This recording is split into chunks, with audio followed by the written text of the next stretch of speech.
오늘 우리에게 주시는 하나님의 말씀은 시편 16편 1절에서 11절의 말씀입니다. 구약성경 812쪽입니다.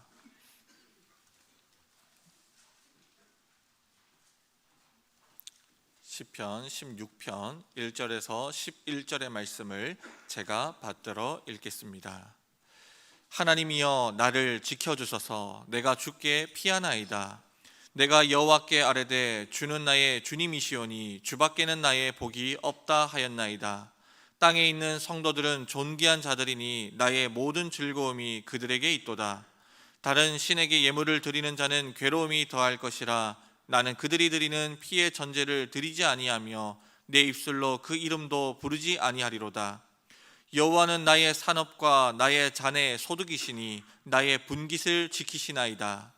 내게 줄로 재어준 구역은 아름다운 곳에 있으며 나의 기업이 실로 아름답도다. 나를 훈계하신 여호와를 송축할지라. 밤마다 내 양심이 나를 교훈하도다. 내가 여호와를 항상 내 앞에 모시며 그가 나의 오른쪽에 계심으로 내가 흔들리지 아니하리로다. 이러므로 나의 마음이 기쁘고 나의 영도 즐거워하며 내 육체도 안전히 살리니 이는 주께서 내 영혼을 수월에 버리지 아니하시며 주의 거룩한 자를 멸망시키지 않으실 것임이니이다. 주께서 생명의 길을 내게 보이시리니 주의 앞에는 충만한 기쁨이 있고 주의 오른쪽에는 영원한 즐거움이 있나이다. 아멘. 대림절 두 번째 주일 다윗의 찬양의 삶이라고 하는 제목으로 하나님의 말씀 선포하겠습니다. 자, 우리는 무엇을 위해 살아야 합니까? 심리학에서 이런 말을 합니다. 사람은 자신이 생각하는 방향으로 변하는 존재다. 자, 다른 말로 하면 생각하는 것만큼 세계를 산다, 그 말씀입니다. 환경이 좋아야 행복을 누리는 것 아닙니다. 좋은 여건이 주어져야 사람이 변화되는 것 아닙니다. 사람이 환경을 컨트롤하고 사람이 세상에 영향을 준다는 것입니다. 자, 내면 세계가 달라지지 않는 사람은 어떤 환경이 와도 마찬가지입니다. 불평하는 사람은 늘 불평합니다. 다른 사람 탓하는 사람은 여건이 바뀌어도 여전히 다른 사람 탓합니다. 중요한 것은 내가 나의 삶을 바라보는 눈, 가치관이 중요합니다. 지금 있는 자리에서 하나님의 약속을 붙잡고 미래를 바라보는 마음이 중요한 것입니다. 우리는 막연하게 기도합니다. 더 많은 물질, 더 좋은 환경, 내 자녀가 다른 집 아이들보다 말 좀 잘 들으면 좋겠고 내 사업이 좀 더 번창할 수 있으면 좋겠다. 그러면 행복할 것이라 생각합니다. 자, 오늘 본문을 쓴 다윗은 행복해서 형통해서 노래하는 것 아니었습니다. 그의 가슴 속에 하나님의 약속이 있다고 하는 것을 믿고 있기 때문에 그는 찬송합니다. 원수가 자신을 죽이려고 쫓아다니고 내 환경은 사막이나 삭막합니다. 광야같이 위태로운 장소를 지난다 할지라도 그 넘어 계시는 하나님의 약속을 바라볼 줄 아는 눈이 필요합니다. 다윗은 자신의 삶을 통하여 깨달은 삶의 원리들을 짧은 노래로 표현하고 있습니다. 1절입니다. 여호와여 나를 지켜주소서. 내가 주께 피하나이다. 사람들이 나를 죽이고 쫓아다니는 절망적인 상황이 되면은 우리는 피난처, 은신처, 요새를 찾습니다. 9절에서 10절입니다. 이러므로 나의 마음이 기쁘고 나의 영도 즐거워하며 내 육체도 안전히 살리니 이는 주께서 내 영혼을 소홀히 버리지 아니하시며 주의 거룩한 자를 멸망시키지 않으실 것임이니이다. 그가 얼마나 위태로운 상황이었나 하면은 지금 하나님, 내가 음부를 걷고 있습니다. 음부의 땅 절망에 그대로 내버려 두지 말아 주십시오. 나를 지켜 주십시오. 자, 그렇게 기도하고 있는 거예요. 다윗은 왕이 군대를 풀어서 자기를 해칠 때에도 그 너머에서 자신을 지키시고 붙잡아 주시는 하나님의 손길을 바라보고 있었습니다. 이것을 볼 수 있는 눈, 이것이 성숙한 눈이요 신앙의 마음입니다. 다윗이 어떻게 이런 찬양의 삶을 살 수 있었는지 살펴보면서 이 시대 우리는 어떤 자세로 주님을 기다릴 것인지 함께 나누겠습니다. 첫째, 다윗은 현재의 축복을 누렸습니다. 6절입니다. 내게 줄로 재워준 구역은 아름다운 곳에 있으며 나의 기업이 실로 아름답도다. 다윗은 현실의 상황을 하나님께서 줄로 재워준 줄로 청량하듯이 정확하게 재워서 자신에게 준 기업이다. 그렇게 말씀하고 있습니다. 먼 미래에 이루어질 좋은 조건을 바라고 노래한 것 아니라는 거예요.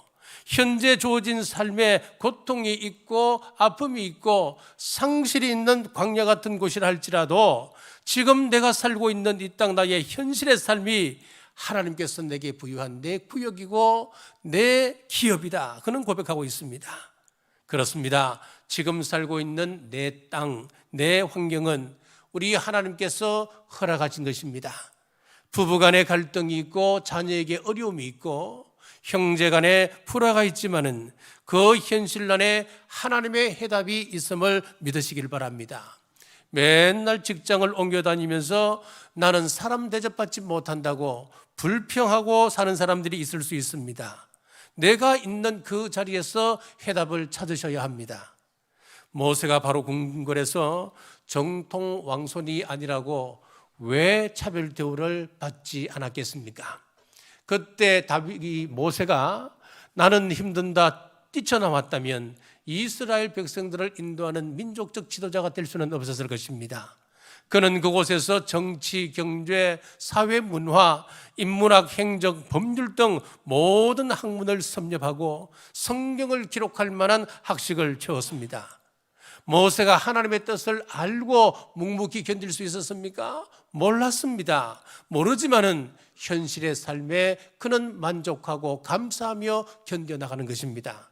40년 동안이나 광야에서 양을 치며 외롭게 쓸쓸한 세월을 보낼 때에 그가 그것을 인내하지 못했다면 어떻게 장차 40년 이스라엘 백성들을 광야에서 인도해낼 수 있었겠습니까? 그 척박한 땅에서 백성들이 불평하기 전에 먼저 모세가 번아웃되지 않았겠습니까? 더 나은 땅, 더 좋은 환경이 아니라 지금 여기에 하나님의 뜻이 그리고 하나님의 해답이 있음을 믿으시기를 주님의 이름으로 축복합니다. 광야를 통과했던 백성들도 마찬가지였습니다.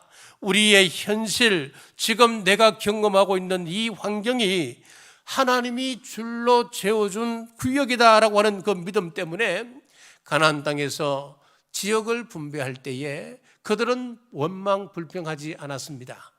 어떤 지파는 산지에, 어떤 지파는 강가에, 또 어떤 지파는 해안가에, 또 어떤 지파에게는 부유한 땅을, 그리고 어떤 지파는 참 박한 땅을 주었습니다마는 그들은 불평하지 않고 우리 조상에게 준, 나에게 준 이것이 현실이다, 그렇게 받아들이고 그 땅을 일구며 그 땅을 경작해 갔던 것입니다. 자, 덴마크는 원래 황무지였습니다. 황폐한 곳이었습니다. 그래서 그곳에 살던 사람들이 이 땅은 저주받은 땅이다, 이 땅을 버리려고 떠나려고 했습니다. 그때 그룬트비 목사님을 중심으로 한 몇몇 사람들이 우리를 이곳에 보내신 것은 하나님의 분명한 뜻이 계실 것이다, 기도하며 연구한 끝에 전나무를 심었습니다. 결국 그 땅은 비옥한 동토로 바뀌었고 오늘날 최고 복지 국가가 되었습니다. 크리스마스가 되면 세계 각 나라들은 크리스마스 트리를 전나무에 하게 됩니다. 이것은 덴마크가 전나무를 통해서 황무지에서 부강한 나라가 된 것을 기념하며 하나님 앞에 장식하여 올렸던 것이 전통이 되어 전 세계에 퍼져나갔던 것입니다. 사랑하는 여러분, 척박한 땅, 어려운 환경에 처해 있어서 숨 쉴 수 없을 만큼 고통 가운데 처해 계십니까? 다윗이 사망의 골짜기를 지나면서도 나의 기업이 실로 아름답다라고 고백하며 현재 축복을 누렸듯이 지금 이 나라 시국이 어수선하지만은 우리 대한민국에 살고 있다고 하는 것 자체가 우리에게는 큰 복입니다.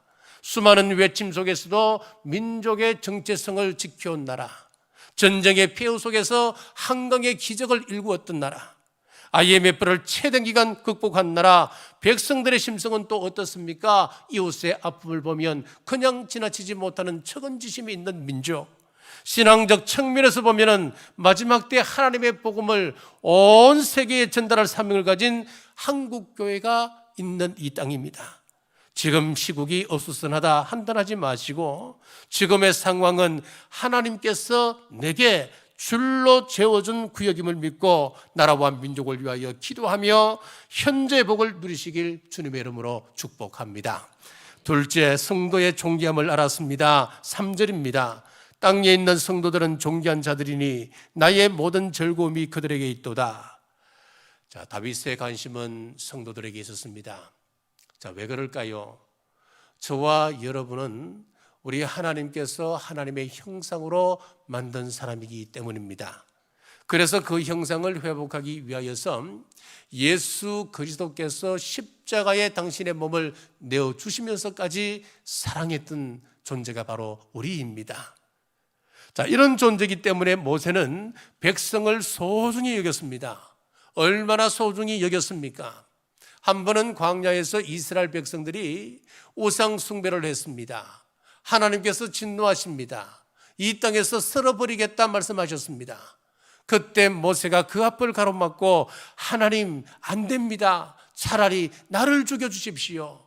이 광야에서 이 백성들을 죽인다면 하나님의 이름이 더러워집니다. 민족들이 하나님에 대하여 모독적인 말을 할 것입니다. 안 됩니다. 나를 대신 죽이십시오. 모세는 성도를 소중히 여기시는 하나님의 마음을 알았습니다. 그래서 중보기도로 우리 하나님의 마음을 어루만졌던 것입니다. 출애굽기 19장 6절에 보시면은 너희가 내게 대하여 제사장 나라가 되며 거룩한 백성이 되리라. 하나님은 그 백성을 하나님을 소개하는 제사장 나라로 삼기를 원하셨습니다. 하나님을 보여주는 거룩한 백성으로 세우시기를 원하셨습니다. 그 백성에 대한 하나님의 기대를 모세가 알고 있었기 때문에 모세는 그들을 존귀하게 대했습니다. 그들을 온 마음을 다하여 사랑했습니다. 스바냐 3장 17절에 보면은 그가 너로 말미암아 기쁨을 이기지 못하시며 너를 잠잠히 사랑하시며 너로 말미암아 즐거이 부르며 기뻐하시리라.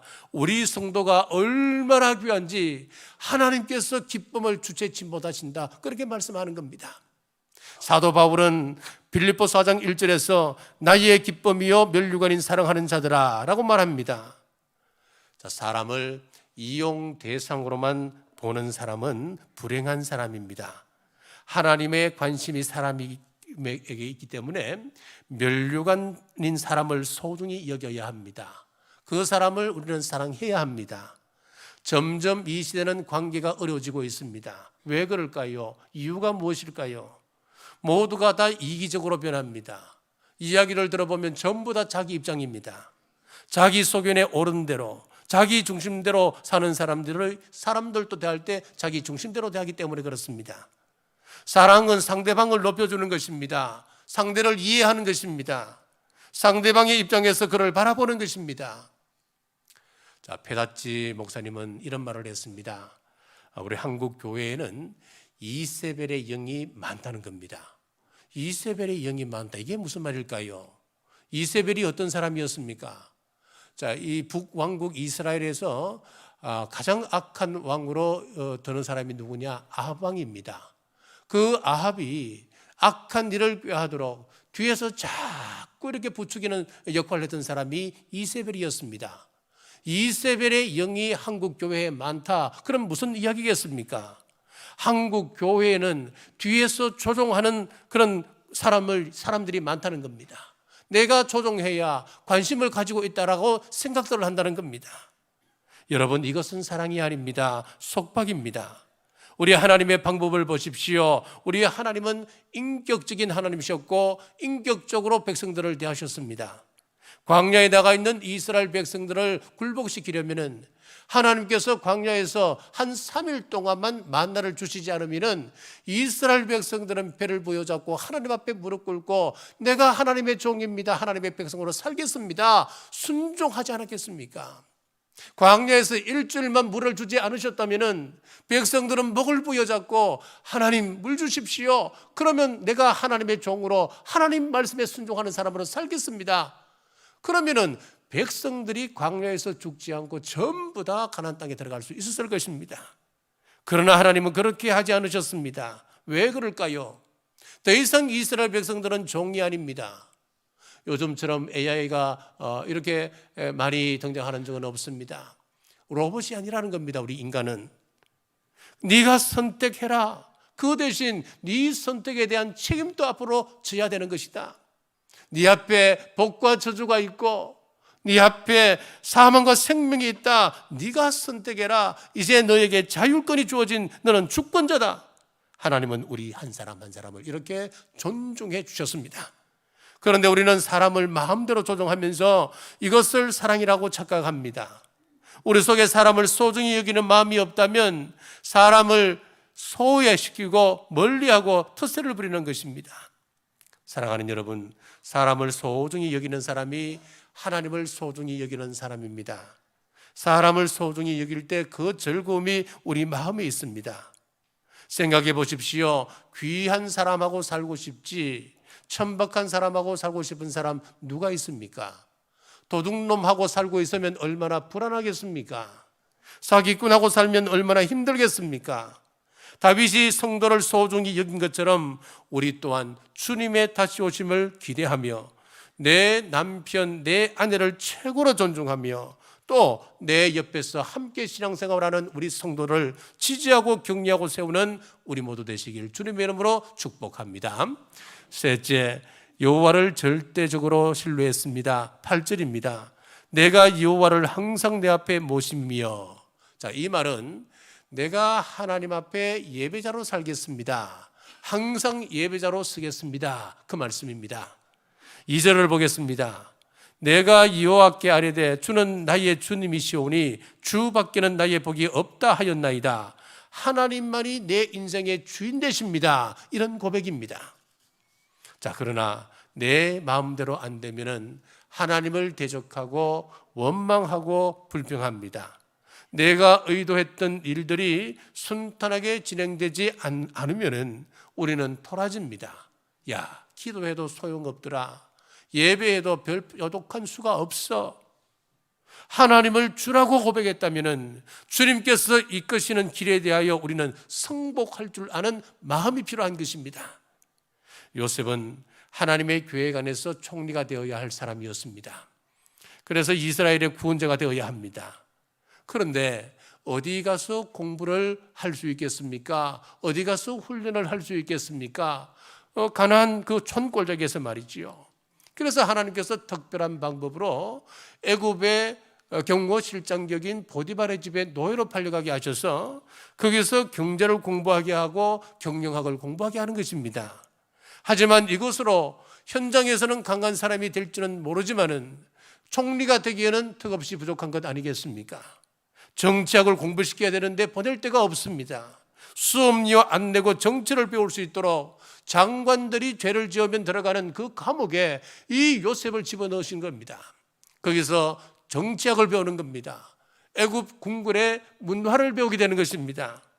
요셉이 장차 총리가 될 것을 알았겠습니까? 몰랐습니다. 하지만 요셉이 하나님을 절대적으로 신뢰하였습니다. 지금 내 현실에 닥친 악품들이 너무 크고 무거워서 어떤 의미인지 우리는 알지 못하지만은 우리 하나님을 신뢰하면 때가 되면 총리로 세우시고 수많은 사람에게 양식을 나눠주는 생명의 부양자 사브낫 바니아로 이름을 개명시켜 그를 사용하시는 것입니다. 사드락과 메삭과 아벤노고가 왕의 신상 앞에 절하지 아니하면 풀무불 속에 던져진다고 하는 법령이 선포되었지만은 왕의 신상 앞에 절하지 않았습니다. 왜 그럴 수 있었을까요? 다니엘 3장 17절에 보십시오. 이유가 나옵니다. 왕이여, 우리가 섬기는 하나님이 계시다면 우리를 맹렬히 타는 풀무불 가운데서 능히 건져내시겠고 왕의 손에서도 건져내시리이다. 살아계신 하나님이 우리를 풀무불 가운데서도 건져주신다고 하는 그 믿음 때문이었습니다. 중요한 것은 어떤 환경이냐가 중요한 것 아닙니다. 내가 여호와를 항상 내 앞에 모시며 어떤 환경에서도 예배드리며 주님만이 나의 인생의 주인 되십니다. 주님이 내 인생을 끌고 가고 계십니다. 이것 고백이 중요하다는 그 이야기입니다. 선지자 하박국도 마찬가지입니다.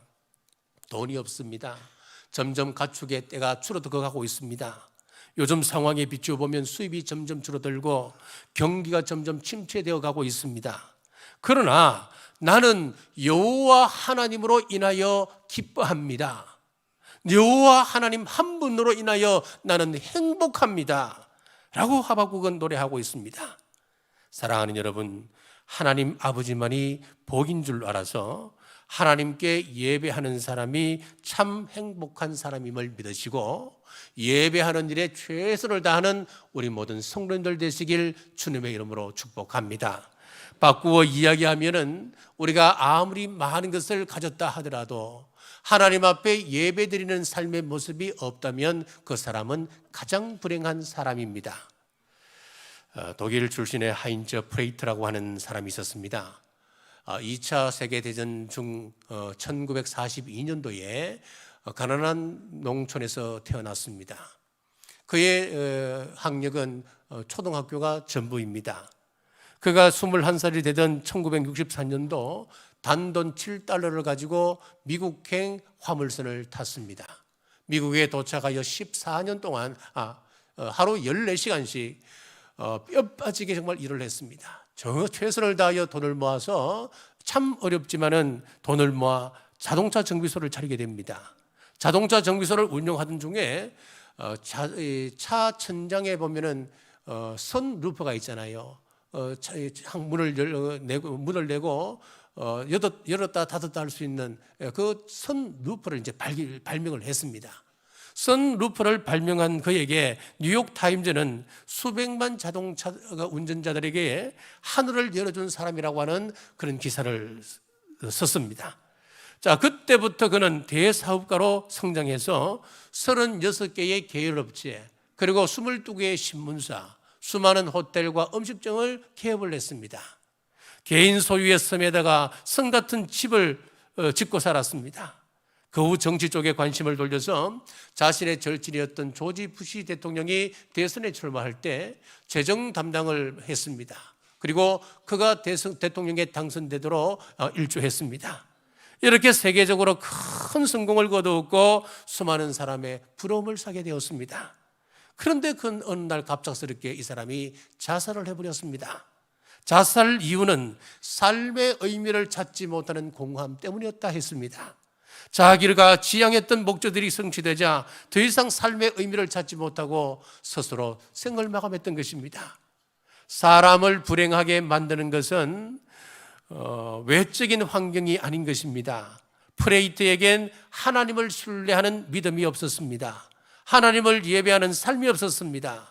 어떤 환경 속에서도 하나님이 내 삶을 주장하시고 이끄신다고 하는 고백이 없었습니다. 그러니 삶의 의미를 찾지 못하는 겁니다. 공허해지는 것입니다. 결국은 자살로 생을 마감하게 되는 것이었습니다. 하나님은 사람에게 통치권을 주었습니다. 하늘과 땅과 바다를 정복하고 다스리라. 우리에게 통치권을 주셨단 말씀이지요. 우리는 환경에 영향을 받는 사람이 아닙니다. 우리는 환경을 움직이는 사람이라고 하는 의미입니다. 관상에 의해서 손금에 의해서 사는 사람이 아니라 조상의 묘를 잘 써야 행복해지는 것이 아니라 하나님께서 주신 믿음으로 운명을 바꾸고 개척하는 능력을 가진 하나님의 사람이라고 하는 사실을 믿으시길 바랍니다. 사랑하는 여러분, 지금 우리는 대림절 둘째 주일을 보내고 있습니다. 축복의 인생을 살았던 다윗처럼 내게 주어진 현실의 축복을 누리시고 성도를 소중히 여기며 예배의 삶을 살며 주님의 재림을 기다리십시다. 우리가 이런 삶을 살면 약속의 말씀이 주어집니다. 10절입니다. 이는 주께서 내 영혼을 소홀에 버리지 아니하시며 주의 거룩한 자를 멸망시키지 않으실 것임이니이다. 내 영혼을 지옥에 버리지 않으신다 라고 했습니다. 멸망시키지 않으신다는 말씀입니다. 그렇습니다. 예배하는 삶이 행복입니다. 항상 하나님을 모시는 것이 행복입니다. 그러므로 공예배는 물론이거니와 매일 가정재단을 쌓는 일에 최선을 다하며 대림절을 보내는 우리 경주남부교회 모든 성도님들 되시길 주님의 이름으로 축복합니다. 자비로우신 아버지 하나님, 대림절 둘째 주일 다윗의 삶을 통하여 하나님 기뻐하시는 일을 깨닫게 하심 감사합니다. 고통스러운 현실이 우리 앞에 비율되어 있어도 다윗처럼 그 상황을 사랑하게 하옵소서. 사람을 소중히 여기게 하옵소서. 항상 여호와 하나님을 예배하고 찬양하는 삶을 살아가므로 하나님의 뜻을 이루어가고 다시 오실 주님을 대망하는 저희들 되게 하여 주옵소서. 다시 오실 예수님 이름으로 간절히 기도드리옵나이다. 아멘.